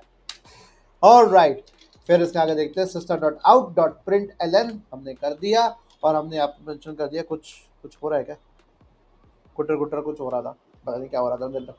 जब भी वीडियो को रिकॉर्ड करने बैठता हूँ कुछ ना कुछ हो जाता है। एंटर योर नेम, मैंने अपना नाम पूछवा लिया भैया। नाम पूछवाने के बाद मैंने कहा कि स्ट्रिंग नाम और एससी डॉट नेक्स्ट लाइन। क्या कर दिया, SC dot next line, line का एल कैपिटल होगा। अब जब भी मैं आगे भी दिखाऊंगा, अभी ये जो फंक्शन है ना, ये जो मेथड है, ये अभी आपको दिखाऊंगा कौन कौन से मेथड इस्तेमाल हो रहे हैं। तो जब भी आपको स्ट्रिंग लेने तो आप क्या लोगे, नेक्स्ट लाइन लोगे। ठीक है, बस आगे फिर हम system dot out dot print l n पहले दिखा दे एंटर योर नेम, उसके बाद नीचे आके पूछेगा। अगर आपको उसके साथ साथ पूछना तो यहाँ पर प्रिंट दे सकते हो, तो उसके साथ ही पूछ लेगा। अभी दिखाता हूँ क्या फर्क आएगा। प्रिंट एलन हेलो, और जो आपने नाम दिया है इसको आगे स्पेस देके मैं यहाँ पर दर्शा दूंगा। ऑलराइट, और उसके आगे प्लस देके मैं एक्सक्लेमेशन मार्क भी देता हूँ। हेलो करने के बाद भी एक्सक्लेमेशन मार्क होना चाहिए। राइट, ये मेरा छोटा सा कोड हो गया। करके देखते चलो, रन कर दिया। अब देखो यहाँ मेरा पूछ रहा नाम, अभी ये कर्सर ब्लिंक कर रहा है। अगर मैं प्रिंट एलन देता तो ये नीचे होता मेरा, इसके नेक्स्ट लाइन में होता कर्सर मेरा। ठीक है, अब समझ आया क्यों प्रिंट एलन दिया जाता है। देखो जब तक ये फाइल रन हो रही है तब तक ये रन हो रहा है अभी देखो। ठीक है, अब क्या करना है मुझे, अब मुझे करना है नाम देना है। मैंने दिया आदित्य, ओए आदित्य। ठीक है, एंटर जैसे प्रेस किया तो आगे हेलो आदित्य आ गया, मेरा काम खत्म हो गया। ऑलराइट, ये है मेरा स्कैनर ऑब्जेक्ट, समझे। तो स्कैनर ऑब्जेक्ट कैसे बनाया मैंने, सिंपल स्कैनर, जो भी ऑब्जेक्ट का नाम देना है, न्यू स्कैनर, सेम वही फंडा जैसे ऑब्जेक्ट की रेट होता है किसी भी क्लास का। इसका होगा बस उसमें कंस्ट्रक्टर के अंदर पैरामीटर क्या देंगे इसके, सिस्टम डॉट इन। ऑलराइट, इसको आप समझ सकते हो आराम से। इसकी पूरी वैल्यू शायद दे रखी है, शायद क्या है जो भी है। ऑलराइट, आगे बस समझ में, बल्ले बल्ले शाबा शाबा। चलिए अब आगे बढ़ते हैं। अब इसके बाकी के फंक्शंस को भी देखते हैं, मेथड को देखते हैं क्या क्या है। तो नेक्स्ट लाइन, नेक्स्ट इंट और नेक्स्ट डबल। अब यहाँ पे 3 मेरे मेथड और आ गए। नेक्स्ट लाइन हो गया स्ट्रिंग के लिए। अगर आपको स्ट्रिंग इनपुट लेनी है तो आप क्या करोगे, नेक्स्ट लाइन, तो नेक्स्ट लाइन, तो एल मेरा कैपिटल रहेगा और एन मेरा स्मॉल रहेगा। ठीक है, यहां पे क्या करोगे, इंटीजर के लिए next integer int, I N T, I में ऐसे भी लिखता हूं, आई में ऐसे लिखता हूं। ठीक है, आप चाहो तो ऐसे लिख सकते हो। नेक्स्ट डबल, ये डबल के लिए,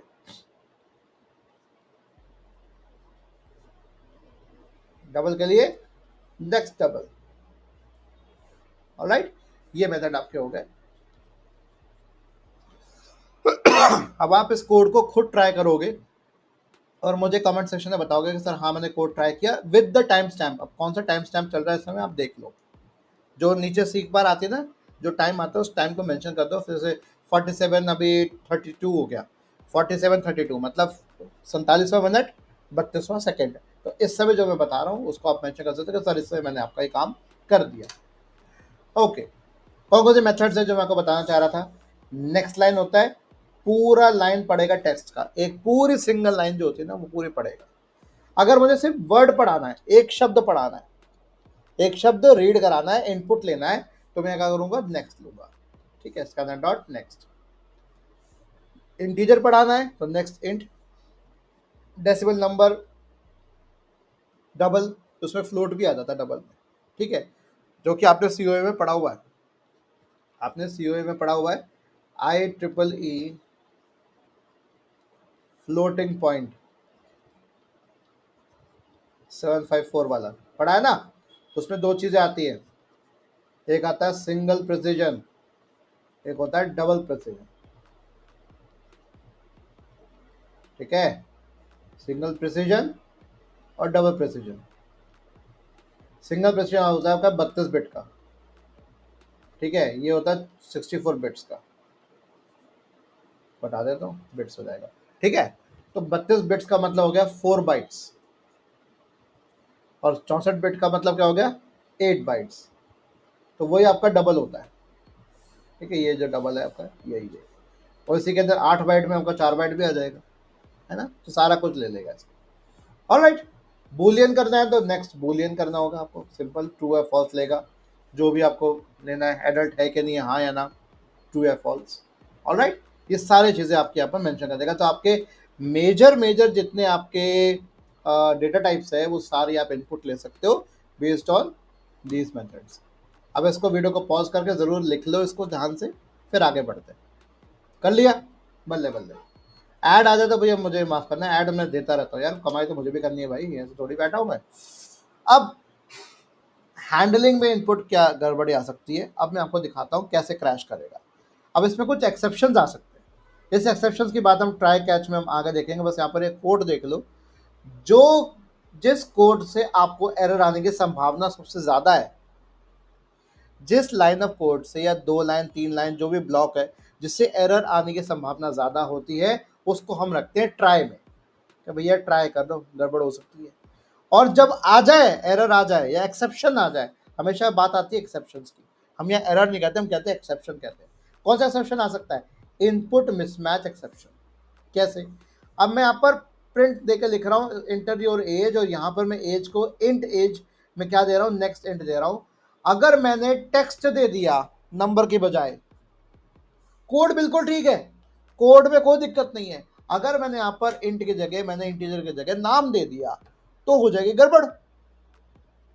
चलो अभी करके दिखाता हूं मैं आपको। लो, कहाँ गया मेरा, अभी गड़बड़ कराते हुए तुम्हारी। अब यार नेम करके मैंने यहाँ पर कर दिया एज, ठीक है। अब चूंकि मेरा स्ट्रिंग नाम ना करके मैं यहाँ पर आ जाएगा इंट एज आ जाएगा, ओ इंट एज, और यहाँ पर मैंने कर दिया इंट। ऑलराइट, मैंने इसको कमेंट कर दिया, कुछ नहीं करना। अब मेरी यहीं पे गड़बड़ी आएगी, या चलो मैं आउटपुट निकलवा देता हूँ, हेलो या you are age years old. बस, बिल्कुल ठीक है कोड, कोड में कोई दिक्कत नहीं। अगर मैं इसको रन करूंगा ना, देखो सिंपल, कुछ नहीं करना, रन कर दिया मैंने। यहाँ पर एज ही, मेरी एज है 37, यू आर 37 ईयर्स ओल्ड, बिल्कुल ठीक है, कोई दिक्कत नहीं है। अब मैं यहाँ पर इसको दोबारा रन करूंगा, और यहाँ नंबर ना देके मैं कर दूंगा आदित्य। मुझे तो हो सकता है याद पुराना हो, मैंने कोड देखा ही नहीं, मैंने कहा यार उसे नाम ही पूछ रहा होगा, मैंने दे दिया। अब क्या देखो क्या गड़बड़ आगे, देखो आगे एक्सेप्शन क्या है, एक्सेप्शन का नाम क्या है, इनपुट मिसमैच एक्सेप्शन। भैया मैंने दिया इंटीजर, इनपुट क्या करना था मुझे, इंटीजर कर क्या दिया मैंने, स्ट्रिंग। तो मेरी क्या हो गई गड़बड़ी। अब इस गड़बड़ी से कैसे बचा जाए? अब मैं क्या करूंगा, देखो अब जहाँ पे मैं एज पूछ रहा हूँ, है ना, योर एज इज, ठीक है, ये दो कोड जो है, ये वाला, ये दो कोड को मैं रख दूंगा ट्राई ब्लॉक में। क्या कर दूंगा मैं, ट्राई ब्लॉक में। लो भी, इसको मैं कॉपी हटा देता हूँ, इसको मैंने कट कर दिया। अब मैं कर रहा हूँ ट्राई, ट्राई क्या करना है, इसको यहाँ पुट अप कर दिया। अब उसके बाद क्या करना है, कैच, कैच एक्सेप्शन, जो भी एक्सेप्शन आए उसको मुझे कैच करना है। अब ये थ्रो एक्सेप्शन नहीं करना, मुझे क्या करना है, यहाँ पर system dot out dot print l n, और यहाँ पर मुझे यहाँ पर मेंशन करना पड़ेगा क्या, जो भी मैसेज है मेरा, या आप, या तो मैं मैसेज देना चाहता हूँ, या फिर मैं यहाँ पर जो भी एरर है मैं अपने हिसाब से लिख दूंगा। मैं कहूँ इनवैलिड इनपुट, गलत इनपुट दिया आपने, इनवैलिड इनपुट, इनपुट का आई छोटा कर दूँ, लो जी, please enter a number, age is just a number, ठीक है।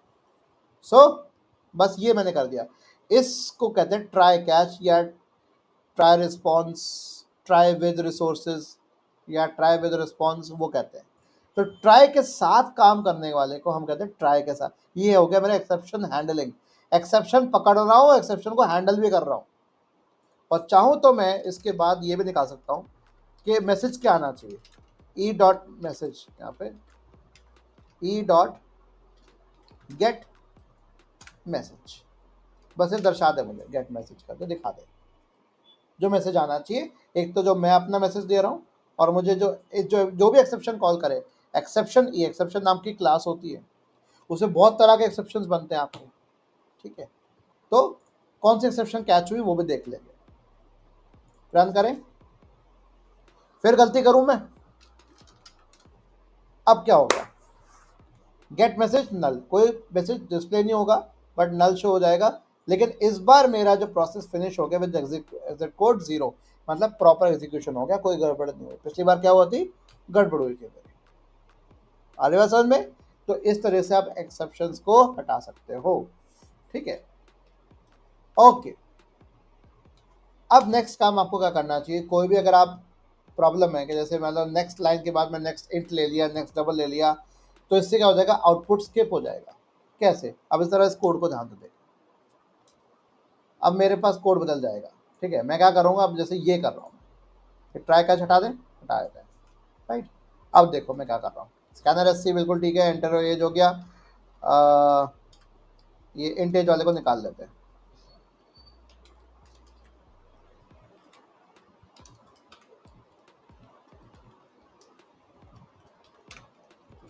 राइट, अब system dot out dot println,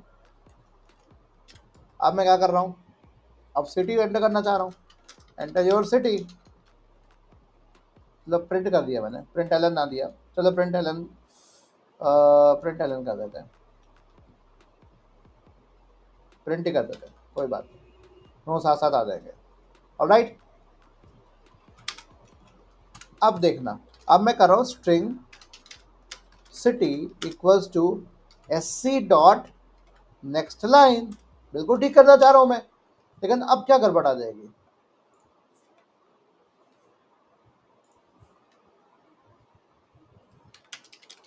you live in city, you live in city, ठीक है, बिल्कुल ठीक कर रहा हूँ मैं, क्या गड़बड़ी हो रही है, कोई गड़बड़ी नहीं होनी चाहिए, लेकिन अब गड़बड़ी आएगी, क्या आएगी, अब देखते क्या आएगी। देखो मैंने पहले 37 रखा, ओ भाई ये तो आगे लिया ही नहीं मुझसे, स्किप कर गया, समझे, मैं तो 2 बार इनपुट मांग रहा हूं ना इससे, तो नेक्स्ट इंट के बाद नेक्स्ट लाइन क्यों नहीं लिया, क्योंकि हर एक स्कैनर का जो भी हम ऑब्जेक्ट ले रहे हैं उसमें क्या बन रहा है, सिस्टम डॉट इन, एक बार में एक इनपुट लेगा, जो इनपुट लेके जो वेरिएबल को दे दिया, अब उस पर पड़ा हुआ है, अभी तक बफर में पड़ा हुआ है, उसको मुझे फ्लश करना पड़ेगा, जैसे फ्लश करते हो ना, ये फ्लश करना पड़ेगा, फिर नया इनपुट लेना पड़ेगा, फिर उसको वेरिएबल को असाइन करना पड़ेगा, तब बात होगी।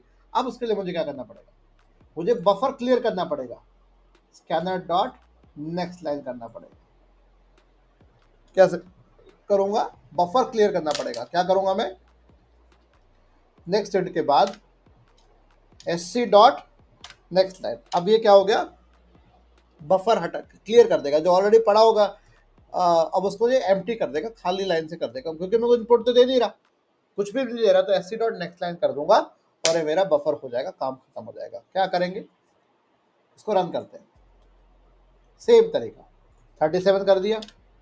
अब पूछ रहा है ना मुझसे, क्योंकि मैंने बफर क्लियर कर दिया, 37 मैंने इनपुट लिया, और इनपुट किसको चला गया, इंट एज को चला गया, बिल्कुल चला गया। अब ये क्या हो गया, बफर क्लियर कर चुका अभी, अब मैं यहाँ पर सिटी दे सकता हूँ Ghaziabad, 37 years old and you live in Ghaziabad, ठीक है, आ रही बात समझ में, तो ये हो गया स्किपिंग इश्यूज को अवॉइड करने का तरीका। चलिए, स्कैनर ऑब्जेक्ट को हमेशा क्लोज करना चाहिए, हमेशा ध्यान रखना, अगर आप ट्राई और कैच यूज कर रहे हो, अगर आप ट्राई और कैच यूज कर रहे हो तो स्कैनर को क्लोज करने की जरूरत नहीं है, लेकिन अगर आप ट्राई कैच यूज नहीं कर रहे तो आपको इसको क्लोज करना चाहिए, ठीक है, prevents resource task when not using system dot in anymore, अगर आप बहुत सारे अगर यूज कर रहे हो, मल्टीपल टाइम्स यूज कर रहे हो, तो स्कैनर को क्लोज मत करना, एक बार इनपुट स्ट्रीम क्लोज हो गई तो उसको दोबारा ओपन करना पड़ेगा आपको, ठीक है, क्लोज मत करना, तब यहाँ पे हमें क्लोज करना चाहिए, बिल्कुल ये अच्छी बात है भाई, करना चाहिए, अपन को क्या करना चाहिए, S C dot close, scanner मैंने ऑब्जेक्ट क्रिएट किया तो यहाँ स्कैनर था, यहाँ पे मेरा एस सी है, और लो मेरा काम खत्म, इसको मैं रन कर देता हूँ, 37 GZB कर दिया, चलो शॉर्ट निकल के बाद, बस अभी मेरा स्कैनर जो ऑब्जेक्ट है वो मेरा अब क्लियर हो चुका है, क्लोज हो चुका है, अब मुझे इनपुट लेने की और रिक्वायरमेंट नहीं है, ये हमेशा लास्ट में करना चाहिए। ऑलराइट, अगर इसके बाद भी अगर आपको इस्तेमाल करते हो तो क्लोज मत करना, क्लोज तभी होगा जब आप काम खत्म कर चुके हो अपना, राइट। चलिए, स्कैनर क्लास की बात हो चुकी है, अब आगे चलते हम गार्बेज कलेक्शन। क्या होता है गार्बेज कलेक्शन, बहुत ही आसान शब्द में बता रहा हूँ, तो अब में हमने 59 सेकंड पे 59 मिनट में हम पहुंच गए गार्बेज कलेक्शन। क्या फंडा है इसका, इसको शॉर्ट में मैं जीसी मेंशन कर रहा हूँ, ठीक है। क्या है, एक ऑटोमेटिक प्रोसेस है, क्या है, डीएलोकेट करना है मेमोरी को, जो कि अनरेफरेंस ऑब्जेक्ट्स के द्वारा पकड़ी जा चुकी है, ठीक है। तो Java does not require manual memory management, Java को मैनुअली मेमोरी मैनेज करने की जरूरत नहीं है, जैसे सी और सी प्लस में होती है। फ्री करनी पड़ती है मेमोरी, जो मैलोक किया है, मैलोक फंक्शन से आप मेमोरी एलोकेट करते हैं, उसके बाद फ्री से आपको इसको हटाना पड़ता है। लेकिन यहाँ ऐसी जरूरत नहीं है, ये हमेशा होता है आपका सी सी प्लस में, ठीक है। लेकिन यहाँ ऐसा करने की जरूरत बिल्कुल नहीं है। जेवीएम का अपना खुद का एक होता है गार्बेज कलेक्टर, जो रिक्लेम करता है मेमोरी को जब ऑब्जेक्ट की जरूरत है ही नहीं, यूज में नहीं आ रहा, इस्तेमाल ही नहीं हो रहा, तो उसको हटा देगा, उसकी जगह हटा देगा। क्यों भैया, प्रिवेंट करता है मेमोरी लीकेज को, इंप्रूव करता है मेमोरी एफिशिएंसी को, ऑलराइट, और रिड्यूस करता है क्या, manual effort in memory management, इसमें वो मदद देता है। तो अगर मैं आपको एक चीज बताऊं, वापस हम अगर चलते हैं, तो इसको मैं कोड को यहाँ पे देखना भी चाह रहा हूं मैं, कोड क्या कह रहा है, कोड को भी देखना शुरू करते हैं, अभी आगे देखते हैं। ये रहा कोड। अब कोड को मैं आपको सीधा मैं करके दिखाता हूँ, सीधा स्कैनर वैनर को हटा दें, डन, खाली क्लीन कोड कर दिया, कुछ नहीं करना, इसको मैंने साइड में कर दिया ताकि मेरा कोड भी दिखता रहे। अब देख देख के करूंगा ना यार, ऐसा थोड़ी करूंगा मैं, रटता थोड़ी हूँ मैं कोड को, है कोड पीता नहीं हूँ मैं, हाँ। क्लास एग्जाम्पल, ऑलराइट, अब मैंने क्या दिया यहाँ पर, स्ट्रिंग नेम दे दिया, एग्जाम्पल नाम की मैंने क्या बनाया, कंस्ट्रक्टर बनाया, स्ट्रिंग नेम पैरामीटर कंस्ट्रक्टर दे दिया, और चूंकि ये स्ट्रिंग नाम में अंदर दे रहा है, इसका मतलब दिस का यूज करना पड़ेगा, this dot name equal to name, बस, ऑलराइट, ये काम मेरा हो गया। क्लास, और अच्छा हमेशा ध्यान रखना, जिस क्लास में आपका मेन मेथड होता है उस क्लास को हमेशा पब्लिक क्लास करना, हमेशा, ये बात अपनी रख लो।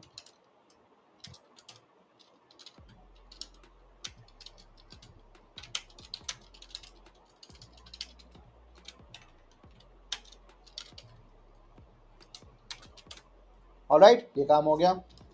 एग्जाम्पल, एक ओबीजे बना लिया अपन ने, इक्वल्स टू न्यू एग्जाम्पल, चलो नाम दे दिया, बना देते हैं यहाँ पर, सेम कोड ले रहा हूँ, सेम जो कोड है। अब obj equals to new example, मैंने कर दिया ओबीजे 1, सॉरी इसको मैं कर देता हूँ 2, इसको मैं कर देता हूँ 1। अब देखो क्या फंडा हुआ,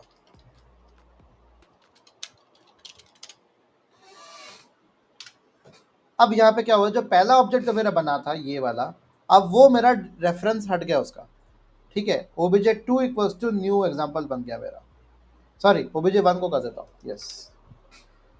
पहला ओबीजे 1 किसको पॉइंट कर रहा है, नाम के वेरिएबल को जिसके वैल्यू की इतनी आदत है, ऑलराइट। दूसरा क्या हो गया, अब ओबीजे 1 अब किसको दूसरे को पॉइंट कर रहा है, न्यू ऑब्जेक्ट को पॉइंट कर रहा है, अगेन एक स्ट्रिंग अलग से तैयार हो गई जिसका वैल्यू क्या हो गया, न्यू ऑब्जेक्ट हो गया, उसको पॉइंट कर रहा है, इसको नहीं कर रहा। तो अब क्या हो गया, पहला हो गया मेरा डी रेफरेंस हो गया, पहला ऑब्जेक्ट जो हो गया मेरा इज नाउ डी रेफरेंस्ड, पहला ऑब्जेक्ट क्या हो गया, डी रेफरेंस हो गया, रेफरेंसिंग हट गई इसकी, इसका मतलब क्या कहलाया, ये गार्बेज, ये कहलाया गार्बेज। अब गार्बेज को मुझे कलेक्ट करना पड़ेगा, बिल्कुल करना पड़ेगा। तो the word first word Aditya object is now unreferenced या dereferenced, eligible for garbage collection, alright. तो कैसे करेंगे, ध्यान रखना, जावा के अंदर आप गार्बेज कलेक्टर को कॉल कर सकते हो, पर ये जरूरी नहीं है कि वो आपके उस अनरेफरेंस्ड या डीरेफरेंस्ड ऑब्जेक्ट को हटाएगा, उसी को हटाएगा जो आप कह रहे हो। आप सिर्फ सजेस्ट कर सकते हो कि जावा इधर आना, मतलब क्या भाई साहब ये ऑब्जेक्ट ना रेफरेंस उसका हट गया है, हटा दो इसको, तो ठीक है मैं हटाता हूँ, देखता हूँ, तुम्हारा मैंने सजेशन ले लिया। तो हमेशा सजेस्ट करता है जेवीएम को कि आप इसको हटाइए, आप सिर्फ सजेस्ट कर सकते हो, आप गारंटी नहीं दे सकते। ये आउटपुट आपका गार्बेज कलेक्टेड आएगा कि नहीं आएगा, वो आउटपुट आपका वेरी कर सकता है। इतना बता रहा हूं मैं। कैसे? देखो यहाँ पे मैं क्या कर देता हूँ, वो बिजी वन को मैं कर देता हूँ नल। ठीक है, अब मैंने क्या कर दिया, सिस्टम डॉट जी सी, सिंपल। यहाँ मैं रिक्वेस्ट कर रहा हूँ गार्बेज कलेक्शन को। मैंने पहला ऑब्जेक्ट बनाया, पहला ऑब्जेक्ट को मैंने कुछ रखा ही नहीं। ठीक है, और यहाँ पर मैं एक प्रोटेक्टेड वॉइड फाइनलाइज कर लेता हूँ। चलो ठीक है, वही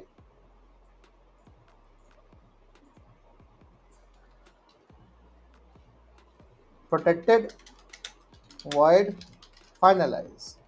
अच्छा, फाइनलाइज नाम का एक मेथड बनता है जो कि सब कुछ फाइनल कर दे, उसके बाद से कोई और मेथड कॉल करने की जरूरत नहीं पड़ती। ठीक है, फाइनलाइज मेथड ये काम करता है, system dot out dot print l n garbage collected. अब अगर आप ये ध्यान दे रहे होगे, चूंकि मैंने इसके बाद एक कंस्ट्रक्टर बना दिया तो कंस्ट्रक्टर की जरूरत नहीं पड़ेगी, क्योंकि फाइनलाइज जब आपने दे दिया तो आपको कोई और मेथड देने की जरूरत नहीं होती, क्योंकि वो फाइनल मेथड है। ठीक है, इसको भी मैंने यहाँ पे हटा दिया। ऑलराइट, प्रोटेक्टेड वॉइड फाइनलाइज हो गया। ठीक है, डन। देखते हैं, अब देखते क्या काम होता है। डन। यहाँ पर एक एरर आ रही थी, क्या आ रही थी, overrides a method that is deprecated and marked for removal in java.lang.object। तो ये ओवरराइड कर रहा है फाइनलाइज को इन द क्लास ऑब्जेक्ट। ठीक है, ये डेप्रिकेटेड है। ठीक है, डेप्रिकेटेड है, इसका हम देख सकते हैं कि इंस्पेक्शन डिस्क्रिप्शन क्या कह रही है, रिपोर्ट यूसेज डेप्रिकेटेड एपीआईज। ये अब पुराना हो चुका है, अब नए वाले जावा वर्जन में फाइनलाइज का इस्तेमाल नहीं होता, ये डेप्रिकेट हो जाए। डेप्रिकेट मतलब हट चुका है, ये पुराना हो गया। ठीक है, तो पुरानी बात हो गई, लेकिन फिर भी इसको इस्तेमाल कर सकते हो, ऐसी कोई बात नहीं है। यहाँ पर ये रहा फाइनलाइज थ्रोएबल, यहाँ पे आ रही है बात। ठीक है, ऑब्जेक्ट डॉट जावा के अंदर आ रही है फॉर रिमूवल सिंस 9, मतलब वर्जन 9 के बाद से इसको हटा दिया जाएगा। डेप्रिकेटेड में आ गया, @डेप्रिकेटेड। ये है एनोटेशन, ये एनोटेशन कर रहा हूँ मैं, फाइनलाइजेशन क्लास इंस्टेंसेस। अब ये हट चुका है, थ्रोएबल। ठीक है, ऑलराइट, चलिए आगे बढ़ते फटाफट। अब ये क्या फंडा है, फाइनलाइज क्या है, एक स्पेशल मेथड है जो अब आफ्टर जावा 9 डेप्रिकेट हो चुका है। डेप्रिकेटेड, डेप्रिकेटेड मतलब हटाया जा चुका है। अगर इसका ट्रू मीनिंग आपको बताऊं, देखो डेप्रिकेटेड, मैंने देखो से डेप्रिकेटेड वर्ड लिख दिया, एक्सप्रेस डिसअप्रूवल ऑफ, या हट चुका है। ठीक है, मीनिंग, इसका मीनिंग भी आपको बता सकता हूँ, ये इसी के अंदर डिक्शनरी होती है मेरे मैक के अंदर ही, मैं इसको आपको बता सकता हूँ इसका मतलब क्या बनता है। डेप्रिकेट का मतलब है डिस्पैरेज अ लिटिल समथिंग, या हटा देना। डिसअप्रूवल हट गया, तो डेप्रिकेट का फंडा आपके आ गया। डेप्रिकेटेड, अब उसका इस्तेमाल नहीं होगा, will be removed in later versions. This feature deprecated and will be removed in later functions. Supersede हो चुका है, इसको ऑब्सोलीट कह दिया, अवॉइड करना कह दिया, इसको कहते हैं डेप्रिकेट होना। आ रही बात समझ में? ठीक है, और ये किस लिए इस्तेमाल होता है, क्लीन अप टास्क के लिए इस्तेमाल होता है। आपका क्लीन अप कोड जो भी आपको लिखना होता है वो यहाँ पर लिखा जाए। जैसे हमने कोड अभी हमने लिखा था, किसका लिखा था, डेप्रिकेट का। देखो ये गार्बेज कलेक्टेड, ये क्लीन अप कोड है। जब मेरा गार्बेज कलेक्ट हो गया तो उसकी वैल्यू देखो, अब देखो इसको मैं रन किया, देखो कोई वैल्यू नहीं आई। देखो रन किया तो कुछ, अब देखो कभी आएगा कभी नहीं आएगा। ठीक है, ये डिपेंड करता है कि आपका गार्बेज कलेक्ट हुआ कि नहीं हुआ। क्लीन अप कोड है आपका, दोबारा रन करते हैं, नहीं आया।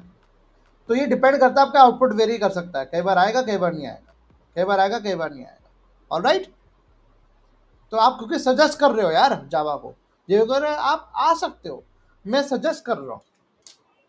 ठीक है, आप रिकमेंड नहीं कर सकते। ठीक है, ऑलराइट, ये रहा फाइनलाइज मेथड का एक और एग्जांपल। तो जो हमेशा जो भी आपका कंस्ट्रक्टर है ना, उसके बाद देना, क्योंकि मैंने इसमें एरर क्या आ रही थी कि भाई मैंने उसके बाद कंस्ट्रक्टर दे रखा था। तो फाइनलाइज मेथड हमेशा प्रोटेक्टेड होगा, ठीक है, जिसका जो एक्सेस स्पेसिफायर होगा वो हमेशा प्रोटेक्टेड में होगा और कुछ भी रिटर्न नहीं करेगा और हमेशा लास्ट होगा, ठीक है। That is now being done, ठीक है। इसको इस कोड को आप लोग ट्राई करना, कुछ कोड मैं ट्राई कर रहा हूँ, एक दो कोड मैं आपके लिए रख रहा हूँ। अब जावा को गार्बेज कलेक्शन की क्यों जरूरत पड़ रही है? वाई जावा नीड्स गार्बेज कलेक्शन? भाई क्यों क्यों रन करता है भाई इसको? भैया लो मेमोरी सिचुएशन अगर हो गई तो, वैसे अपन के केस में तो होनी ही है, गीगाबाइट टेराबाइट की तो मेमोरी आ गई है, कहाँ से होगी भाई? जेवीएम डिसाइड करे बेस्ड ऑन ऑब्जेक्ट्स रीचेबिलिटी, ठीक है भैया, ऑब्जेक्ट कितना रीचेबल है, मिल रहा है कि नहीं मिल रहा, यूज हो रहा है कि नहीं हो रहा, जेवीएम डिसाइड कर सकता है इसको। जेवीएम के ऊपर पूरी तारोमदार है भैया, वो डिसाइड करेगा। अगर आपने यूज नहीं कर रहे हो, ऐसे पड़ा हुआ है तो उसको हटा देगा वो अपने आप, ठीक है। या जब आप सिस्टम डॉट जी सी कॉल करो, हमेशा बता रहा हूँ सजेशन ओनली, आपसे सुझाव दे रहे हो, आपसे सुझा रहे हो कि जेवीएम मैं तेरे को सजेशन दूं, सुझाऊं तेरे को, कहता हाँ, तो यार इसको हटा सकता है। अच्छा ठीक है, सुझाव आपने सुझाव दे दिया आपने, धन्यवाद। गारंटीड नहीं है, ठीक है। Java uses different algorithms for garbage collection. पहला मार्क एंड स्वीप, पहले मार्क करे अनयूज ऑब्जेक्ट्स को, और स्वीप मतलब झाड़ू पोछा से हटाओ, झाड़ू करो, झाड़ू झाड़ू चलिए झाड़ू। जनरेशनल गार्बेज कलेक्शन, एक कैटेगराइज करेगा ऑब्जेक्ट्स को based on their life cycle, कि एक जनरेशन में चल रहा है, दूसरे जनरेशन में इस्तेमाल हुआ नहीं हुआ, तीसरे में इस्तेमाल हुआ नहीं हुआ, वो डिपेंड करता है। तो ये सब सारी वजह आपकी गार्बेज कलेक्शन के लिए ज़रूरी है। और क्या गलतियां कर सकते हो भाई? अगर आप खुद से object OBJ dot file call कर रहे हो तो ऐसा नहीं करने का, गड़बड़ी है, नॉट रिकमेंडेड। जेवीएम हम अपना हैंडल कर लेगा भाई, तुमको क्या करने का?